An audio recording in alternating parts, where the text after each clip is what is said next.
Ana hitung rumangsang wengi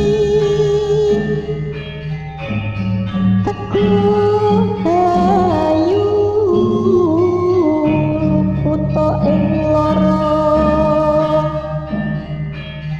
puto pilai kabeh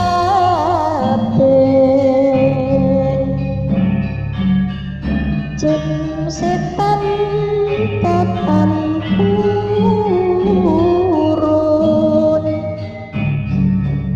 paneluhan. Halo sobat, jumpa lagi dengan Pasar Horor PHC, channelnya bagi yang bernyali. Aku Buwur, 48 tahun dari kota Temanggung, Jawa Tengah. 1 tahun sebelum virus corona mewabah di negeri ini, aku berkenalan dengan seorang pelukis dari kota Yogyakarta, sebut saja namanya Lindu. Awal aku bisa kenal dia itu dari Facebook. Setiap aku buat status, dia selalu kirim komentar yang ujungnya menyanjungku. Aku sama sekali tidak respon dia, karena komennya cenderung tidak nyambung dengan status FB-ku. Misal aku buat status, mau pergi tapi malas. Dia pun berkomentar, orang cantik harusnya naik mobil ber-AC. Jadinya aku sebel dan cuek saja. Aku memang seorang janda, tapi kondisiku ini tidak ada yang tahu kecuali tetangga sekitar rumahku tentu tahu betul kapan suamiku meninggal karena kecelakaan kerja 5 tahun yang lalu. Suatu hari, Lindu kirim inbox FB, mengatakan mau ngajak menikah. Dia kirim foto diri dan KTP-nya. Ternyata dia berumur 8 tahun lebih muda dari aku. Dia juga seorang duda tanpa anak. Setiap telepon aku lewat Messenger, tidak pernah aku terima.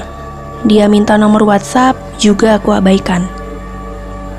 Dengan bergulirnya waktu, aku mulai sering chat Messenger dengan Lindu. Dia mulai bilang kangen lah, bilang kesepian lah, dan lain sebagainya, tapi aku selalu membelokkan topik pembicaraan. Aku lebih membuat topik berita politik jika chat dengan dia. Namun lama-kelamaan kangen juga kalau tidak chat 2 atau 3 hari dengan dia. Sementara aku ada kenalan dengan lelaki via Instagram, namanya Rekso dari Semarang. Rekso ini sepertinya juga menunjukkan suka padaku setiap DM ke Instagramku. Lelaki Semarang ini ngakunya bekerja di Bea Cukai Pelabuhan Tanjung Emas. Dia masih belum menikah dan usianya juga di bawahku 37 tahun. Tapi apakah suka pada orang itu perkara mudah? Apalagi di zaman sekarang. Ada 2 hal penting yang perlu dipelajari dalam menjalin suatu hubungan percintaan, yaitu berlandaskan nafsu dan berlandaskan ketidaktahuan, di mana kedua landasan tersebut rentan di dalam ikatan cinta. Aku berpikir bahwa semua ini perlu waktu, agar bisa lebih paham watak dan sifat masing-masing. Setiap harinya, aku disibukkan dengan usahaku yang kecil-kecilan ini. Aku punya usaha rental transportasi. Ada beberapa mobil dan puluhan motor yang aku sewakan, lumayan bisa untuk biaya hidup aku dan anak-anakku. Sebenarnya aku sudah enggan jika berubah tangga lagi. Sementara hatiku masih tertambat pada almarhum suamiku walau beliau sudah tidak ada. Suatu hari tiba-tiba Lindu telepon aku via Messenger. Ya udahlah, aku coba terima teleponnya. Halo Mbak Ur, apa kabar? Makasih udah mau menerima teleponku. Ini surprise bagiku, kata Lindu di ujung sana. Kabarku baik, semoga kamu juga baik, kataku agak kaku. Aku ingin bertemu, kapan Say? Ujar Lindu. Please jangan manggil Say segala ah, panggil aku Mbak Wur aja, responku dengan tegas. Wih, Mbak Wur pandai berfilsafat, kata Lindu sambil tertawa. Akhirnya aku dan dia ngobrol-ngobrol ringan saja tentang seputar kegiatan dia sehari-hari. Sore ini aku baca DM dari Rekso. Di samping dia menanyakan kabar, dia juga memberi nomor WhatsApp. Aku balas dia bahwa aku baik-baik saja, lalu aku beri nomor WhatsAppku juga. Setelah aku simpan nomor tersebut, aku pun menuju ke kamar mandi. Malam sekitar jam 7 lebih, HP-ku berdering. Saat kulihat, ternyata Rekso menelponku. Mbak Wur nggih? "Ini aku Rekso mbak," kata dia di seberang sana. Aku pun mengobrol dengan Rekso tentang apa saja. Lantas dia bilang, kapan-kapan mau ke Temanggung. "Bolehkah kita bertemu mbak?" tanya dia. "Iya nggak apa-apa jika saya lagi senggang ya Rekso. Makasih sudah nelpon, selamat malam," ucapku mengakhiri pembicaraan. Malam sekitar jam 9, aku berbaring untuk melepas lelah. Hanya beberapa detik kemudian HP-ku berdering. Saat kulihat ternyata Pak Dono menelpon. Dengan berat hati aku terima. "Assalamualaikum Bu Hur." "Waalaikumsalam, ada apa Pak?" tanyaku. "Bagaimana? Bisa menerima lamaran saya Bu?" tanya dia. "Pak, ingat ya, saya selalu bilang kalau saya tidak ingin untuk menikah lagi. Jadi jangan memaksa saya ya Pak. Wassalamualaikum," kataku dengan ketus sambil memutus telepon sebelum dia berkata lagi. Orang itu teman kerja suamiku. Sejak suami meninggal, dia selalu mengejar-ngejar aku. Selalu mengajakku menikah, dan sudah tentu aku pun selalu menolaknya. Dia sampai menceraikan istrinya demi mendapatkan aku, tapi itu justru membuatku makin muak pada lelaki itu. Setelah aku kembali tenang, rasa kantukku perlahan datang. 2 hari kemudian, aku ditelepon dari tempat kerja suamiku dulu kalau Pak Dono telah meninggal dunia.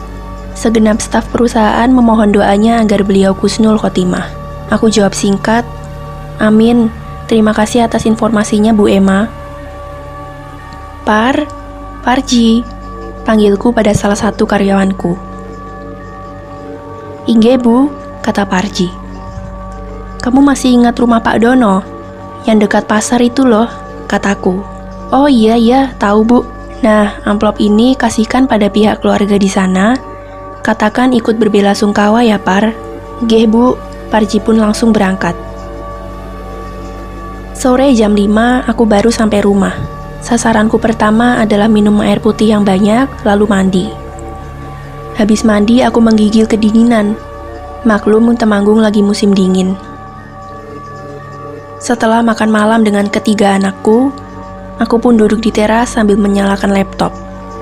Tidak lama ada notifikasi dari aplikasi Messenger. Lindu lagi yang ngechat. "Aku besok di Temanggung. Ketemuan yuk." Begitu chat dia. Aku balas, "Coba lihat besok. Ini nomor WA aku." Di laptop kulihat YouTube tentang berita seputar TNI versus KKB di Papua. Tanpa terasa sudah jam 9 kurang, udara dingin seolah menusuk sampai menyentuh tulang. Aku berkemas untuk masuk rumah, tapi mataku menangkap ada sesuatu yang bergerak di balik pohon mangga yang berjarak kurang lebih 20 meter dari aku duduk. Bulu kuduku berdiri, pertanda ada makhluk halus yang tidak jauh dari diriku. Kalau bukan genderuwo, biasanya pocong atau kuntilanak. Aku sudah siap-siap untuk masuk rumah, ternyata bayangan itu bukan pocong, tapi satu sosok almarhum Pak Dono muncul dari balik batang pohon itu. Aku pun langsung tutup pintu sekalian aku kunci, lalu ke ruang tengah.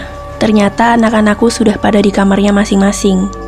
Tentunya aku langsung masuk kamar tidurku dan segera tarik selimut untuk mengurangi suhu ruang yang dingin.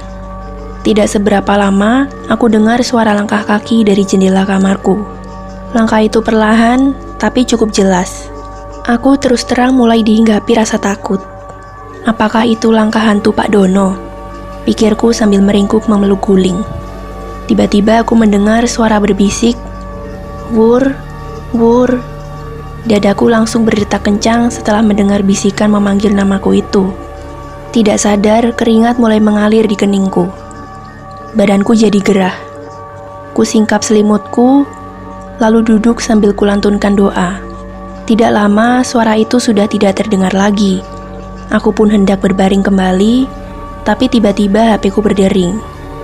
Aku kembali bergidik setelah melihat bahwa yang telepon itu nomornya Pak Dono. Cepat-cepat aku matikan HP-ku.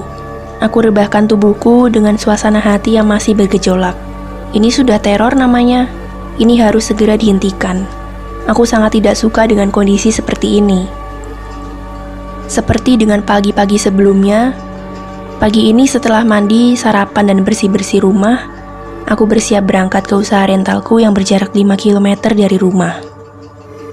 Di perjalanan, aku ditelepon Lindu. Dia berkata bahwa siang nanti sudah di Temanggung, dan dia tanya mau bertemu di mana. Aku menjawab mungkin agak sorean di tempat makan dekat alun-alun. Aku kembali menyetir mobilku agak cepat. Setelah ku parkir, aku jalan ke ruangku sambil menenteng laptop. Par, nanti mobil yang coklat kamu bawa ke bengkel langganan ya. Waktunya ganti filter oli, kataku pada Parji. Nggih, Bu. Setelah aku letakkan tas dan laptop di meja kerja, aku menuju ke toilet. Sesampai di depan toilet, tampak pintu tertutup dari dalam. Siapa ya? Tanyaku. Tidak ada sautan. Sambil ku ketuk, ku katakan lagi. Siapa ya? Kemudian aku mendengar suara sayup-sayup dari dalam. Wur, wur, gitu suaranya. Astaga, itu suara Pak Dono. Aku pun bergegas kembali ke depan, lalu duduk di ruanganku. Aku berpikir bagaimana cara mengusir hantu itu. Masa pagi gini udah ada hantu sih? Kataku dalam hati. Kebetulan tidak lama kemudian Lindu telepon. Aku langsung minta pada dia untuk memberitahuku kalau ada informasi paranormal yang handal. Dia pun bilang akan segera mencarikan informasi. Jadi aku berikan padanya alamat kantorku, lalu aku bilang aku tunggu nanti jam 12. Singkat kata, jam 12 lebih Lindu mengetuk pintu ruangku. Dari suaranya, aku tahu kalau ini Lindu. Silakan duduk, mau minum apa? Tanyaku. Gak usah repot-repot, Mbak. Jawab dia dengan raut wajah yang terlihat nervous. Aku tidak menyangka, ternyata Mbak Wur jauh lebih cantik dari fotonya, kata Lindu. Makasih Lindu, tapi aku ini biasa-biasa aja kok, balasku. Aku pun ngobrol ringan, termasuk hal paranormal tadi. Kalau bisa, kamu nyarinya jangan dari Temanggung ya, pesanku pada Lindu. Sekitar jam 1 siang, Lindu pamit pulang balik ke Jogja. Jo, Kijo, panggilku pada karyawan bagian kebersihan. Nggih Bu, jawabnya pendek. Tolong kamu bersihkan toilet dan WC yang bersih ya. Kijo pun langsung menuju tempat yang dituju. Siang ini aku lumayan sibuk, banyak order mobil dan rental yang masuk, sampai kekurangan armada. Malam sekitar jam 8, aku sudah rebahan di tempat tidur. Secara perlahan, aku mulai mendengar langkah kaki. Makin lama, makin mendekati ke arah jendela kamarku. Hal yang paling tidak aku suka mulai terulang. Suara langkah itu berhenti tepat di depan jendela. Kubiarkan saja walau aku sudah merinding sekujur tubuhku. Tiba-tiba, kaca jendela diketuk dari luar dan suaranya seperti diketuk dengan jari yang kukunya panjang. Aku terus mengawasi arah jendelaku. Jangan-jangan ini ulah pemuda kampung yang iseng menakut-nakuti. Aku langsung bangkit dari tempat tidur, perlahan melangkah merapat ke jendela, lalu dengan cepat aku singkap kain korden sambil aku bilang, "Itu siapa ya?" Tapi apa yang terjadi? Justru aku yang terkejut dan syok. Ternyata sosok Pak Dono persis di depan jendela. Aku pun langsung tutup korden dan segera meloncat ke arah tempat tidur sambil mengatur nafas yang tersengal-sengal. Aku sebagai single parent harus tabah dan kuat, gumamku. Pagi sekitar jam 10, Rekso telepon kalau dirinya sudah di depan kantor. Oh, masuk saja. Duduk sini, Rekso. Aku pun mengobrol dengan dia dengan berbagai topik. Rekso, menurut aku yang terbaik adalah kita berteman saja. Itu jauh lebih nyaman, kataku pada dia. Dia tampak kecewa, tapi gak apa-apa. Itu hanya sebentar. Kedepannya akan lebih nyaman bagi dia. Lalu aku beralih topik, menceritakan semua tentang hantu Pak Dono yang kualami beberapa hari ini, termasuk siapa itu Pak Dono juga aku ceritakan pada dia. Pendapatmu gimana? Tanyaku pada Rekso. Dia terdiam beberapa saat, lalu berkata, dari cerita Mbak tadi, Mbak terobsesi dengan Pak Dono itu. Padahal gak ada hubungannya dengan almarhum Bapak itu. Yang Mbak lihat itu jin, kata dia. Apapun itu, yang jelas penampakan tersebut tepat pada saat Pak Dono meninggal, dan yang terpenting adalah solusinya agar hantu itu bisa berhenti menerorku. Jelasku pada dia. Mbak sering sholat aja, jawab Rekso. Aku pikir pembicaraan ini tidak kutemukan solusi yang nyata dan logis, maka aku mengalihkan pembicaraan tentang suka duka bekerja di pelabuhan. Sekitar jam 11, Rekso berpamitan mau ke Magelang. "Iya Rekso, hati-hati di jalan," pesanku pada dia. Sebentar kemudian aku berangkat ke kota Salatiga. Singkat kata, aku sudah sampai di rumah seorang teman, nama dia Tere. Aku ungkapkan padanya tentang yang kualami belakangan ini perihal hantu. "Oh, Dono teman kerja suamimu itu ya, Pur?" "Iya, aku tahu. Malah konon suamimu meninggal di tempat kerja itu karena skenario dia. Orang itu memang tergila-gila padamu, Wur," ungkap dia sambil tertawa. "Kalau memang benar Pak Dono merencanakan itu, berarti dia jahat banget," kataku sedih. "Ya, begitulah tentang orang itu. Dia tidak segan-segan mengorbankan orang lain demi tujuan dia. Untung saja Dono sudah meninggal," kata Tere. "Oh iya, Dono itu juga sering main dukun loh, Wur.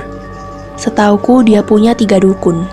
Ada di Kedu, ada di Wonosobo, dan satu lagi di Kendal. Dia itu gayanya keluar masuk masjid. Meski begitu, sebenarnya dia itu di otaknya hanya dipenuhi nafsu seks saja," kata Tere dengan menggebu-gebu. "Ngomong-ngomong, kok kamu tahu banyak tentang lelaki itu?" tanyaku. "Lah wong teman SMP waktu aku masih tinggal di Pingit toh, Wur." Re, gimana solusiku akan hantu yang gue bilang tadi?" "Iya Wur, tenang aja. Nanti aku temui dulu seorang paranormal. Beliau biasa dipanggil Pak Romo. Sudah sepuh, tapi terkenal jago banget akan hal yang berhubungan dengan supranatural," kata Tere. "Ya wes Re, bantu aku ya," pintaku. Lalu aku berpamitan pada dia. Jam 2 lebih, aku nyampe tempat kerjaku kembali. Tiba-tiba pintu ruanganku ada yang mengetuk. "Oh, Tasya. Masuk, ada apa Syah?" tanyaku. "Dari dealer mobil menghubungi kalau order dari bubur sudah bisa diambil siang ini," kata karyawanku. "Oke Syah, kamu pergi ajak Yarti dan Nani ya, dan kamu yang bawa mobil yang baru itu," tuturku pada Tasya. Malam setelah aku dan anak-anak makan malam, aku duduk santai sambil menonton televisi. Lamat-lamat aku mendengar orang berjalan di depan rumahku. Tidak lama, pintuku diketuk. Aku langsung bangkit menuju ke depan. Sebelum kubuka, aku tanya dulu, "Siapa ya?" Tidak ada jawaban. Aku katakan sekali lagi, "Dengan siapa ya?" sambil aku coba mengintip dari korden yang aku singkap sedikit. Astagfirullah, aku segera kembali ke ruang tengah. Sambil duduk, ku minum tehku biar bisa lebih tenang. Habis dari kamar mandi, aku langsung masuk kamar dan segera kurebahkan tubuhku yang penat ini. Nada pendek dari HP-ku berbunyi, ada chat dari Lindu. "Sudah mau tidur, Mbak? Maaf mengganggu, aku masih belum dapat paranormalnya, Mbak," ungkap dia di chat. "Iya Lindu, ini sudah tiduran, badanku capek. Gak apa-apa kok kalau belum ada." Lalu aku kirim chat itu pada dia. Tak terasa aku pun terlelap tidur. Besoknya sekitar jam 4:30 sore, tetanggaku Bunar datang ke rumahku. Suaminya juga bekerja di tempat yang sama dengan suamiku. "Untung Bu Wur sudah pulang. Biasanya di atas jam 5 ya Bu," kata Bunar. "Iya Bu, saya pulang cepet, agak gak enak badan," jelasku. Bunar lalu menjelaskan kedatangannya. Sejak kematian Pak Dono, tiap malam dia selalu didatangi arwah Pak Dono. Sebenarnya dia tidak ingin cerita ini, tapi semakin ditahan, semakin menyesakkan dada. Makanya dia menceritakan akan hal tersebut. Di samping itu, dulu Pak Dono sering menggoda saya, apalagi kalau datang ke rumah selalu saat suami masih kerja. Dia sering pegang-pegang Bu, kata Bunar sambil menangis. "Udah Bunar, itu sudah berlalu. Tidak ada untungnya kalau masih dipikirkan terus," tuturku. "Saya tahu kok Bu bagaimana ulah Pak Dono itu." "Gimana Bu? Bapak sudah sehat kan?" tanyaku. "Alhamdulillah sudah Bu Wur, tapi obat masih rutin." "Syukurlah, semoga Bapak diberi kesehatan dan panjang umur." "Amin," ucap Bunar pendek. Sesaat kemudian Bunar pamit pulang. Malam ini, aku melamun tentang pembicaraan dengan Tere, dengan Bunar, termasuk urusan usahaku. Kira-kira jam 10 malam, anakku yang kecil mengetuk kamarku, lalu dia masuk dengan tergopoh-gopoh. "Ada apa sayang?" tanyaku. "Di depan kamar mandi ada orang Bu, aku takut," kata dia sambil menangis. "Coba Ibu lihat sekarang ya, kamu ikut tapi di belakang Ibu." Perlahan aku menuju ke belakang. Aku sempatkan meraih sapu sebagai pemukul jika diperlukan. Di depan kamar mandi kosong, aku tetap terus menuju ke dapur. Hatiku udah gak enak. Di dekat pintu dapur ada sepotong balok kayu, aku pun beralih mengambilnya. Kayaknya mending ini daripada sapu, pikirku. Begitu aku buka pintu dapur, terlihat satu sosok lelaki tua dengan muka pucat, itulah Pak Dono. Aku yang dari tadi sudah siap dengan balok, langsung aku pukulkan ke badannya. Anehnya kena, jadi aku terus membabi buta memukul-mukulkan balok kayu tersebut sehingga anak-anakku yang lain keluar dari kamarnya. Sedetik kemudian, sosok itu lenyap. "Ada apa, Bu?" tanya mereka. "Gak apa-apa, Mas, gak apa-apa, Mbak." Aku lalu kembali duduk di ruang tengah. Beberapa waktu berselang, aku ajak anakku yang bungsu untuk tidur di kamarku. Besoknya sekitar jam 10, Tere telepon. Dia bilang kalau nanti malam jam 6 berangkat ke rumahku bersama Pak Romo. "Iya Re, aku tunggu. See you soon." Seharian ini aku disibukkan dengan pembukuan bulanan. Hal ini memang aku biasa lakukan jika sudah di akhir bulan. Petang jam 6.30 lebih, aku sudah siap menyambut Tere dan paranormal itu. Anakku yang kecil duduk menemani di sampingku, sedangkan anakku lainnya lagi membuat teh hangat dan camilan untuk tamu nanti. "Dek, kamu kalau lapar makan duluan aja ya," ujarku. "Iya Bu," jawab anakku sambil mengangguk. Hampir jam 7:30, kulihat lampu mobil masuk ke halamanku. "Itu pasti Tante Tere," gumamku pada si kecil. Dan benar, Tere bersama seorang bapak berjalan menuju ke pintu. "Masuk Re, silakan masuk Bapak. Perkenalkan, saya Wur." Kami bertiga duduk di ruang tamu, sedangkan si kecil masuk ke dalam. "Ini Pak Romo Wur yang saya ceritakan tadi," kata Tere membuka topik pembicaraan. Pak Romo pun minta waktu untuk mengitari rumah dari luar dan juga ke dapur serta kamarku. "Ini kelakuan roh orang yang bernama Dono. Orang ini hatinya sudah rusak. Dia ada kelainan jiwa pada saat masih hidup. Dono ini orangnya mudah sakit hati, sehingga jika dia merasa disakiti, dia jadi dendam kesumat. Jadi walau dia sudah meninggal pun, energi dendamnya terus bekerja." Pak Romo lalu diam sejenak, lalu minta 1 piring kecil berisi garam. Setelah garam siap, beliau langsung berdoa dalam hati, kemudian berdiri melangkah ke arah luar rumah. Sambil menebarkan garam, Pak Romo berjalan mengelilingi rumah. Lalu masuk ke dalam, tebaran garam kembali dilakukan saat di dapur. Setelah duduk kembali ke ruang tamu, Pak Romo bilang minta diantar ke tempat usahaku malam ini juga. "Pakai mobilku aja Wur," kata Tere. Setelah minta garam lagi, beliau, aku, dan Tere berangkat. Kijo, Jo." Sebentar kemudian terdengar suara kunci pintu dibuka dari dalam. "Sugeng dalu Bu Wur, monggo," ucap Kijo. "Makasih Jo," kataku. Kami bertiga duduk di kursi depan. Beliau diam sambil memejamkan mata. Cukup lama, sudah 30 menit lebih Pak Romo masih diam. Tiba-tiba dari arah halaman belakang terdengar bunyi suara seperti menggeram. Semenit kemudian Pak Romo berdiri, lalu berjalan ke arah halaman belakang sambil terus menebar garam. Aku dan Tere ikut membuntuti di belakang. Tiba-tiba Pak Romo berkata, "Dono, sudah cukup tindakanmu itu. Kamu telah membuat masalah di mana-mana. Aku tahu semua tempat yang kamu datangi. Dimanapun kamu pergi, aku akan tetap mengikutimu. Jejakmu sudah di tanganku, Dono. Sekarang juga kamu musnah dari 8 penjuru bumi ini." Pak Romo menyiratkan garam itu lagi. Bersamaan dengan itu timbullah suara ledakan dan percikan bunga api. Pada saat itu juga, terlihat hantu Dono berjongkok di depan beliau. Sekali lagi Pak Romo menebarkan garam ke sosok tersebut dan lenyaplah sudah iblis Dono. Walau demikian, Pak Romo belum menunjukkan selesai, beliau melangkah ke halaman depan. Aku dan Tere kembali mengikutinya termasuk Kijo. Kami bertiga sangat terkejut ketika sampai di halaman depan. Di situ sudah berjejer hantu dengan berbagai jenis. "Jangan takut Mbak, itu roh-roh orang yang sudah meninggal dan sebagian lagi jin laknat," tutur Pak Romo. Siratan garam kembali menghunjam ke arah kumpulan iblis itu, dan seketika seluruhnya musnah dan berubah menjadi abu. "Besok pagi disapu saja, sudah aman," ucap beliau.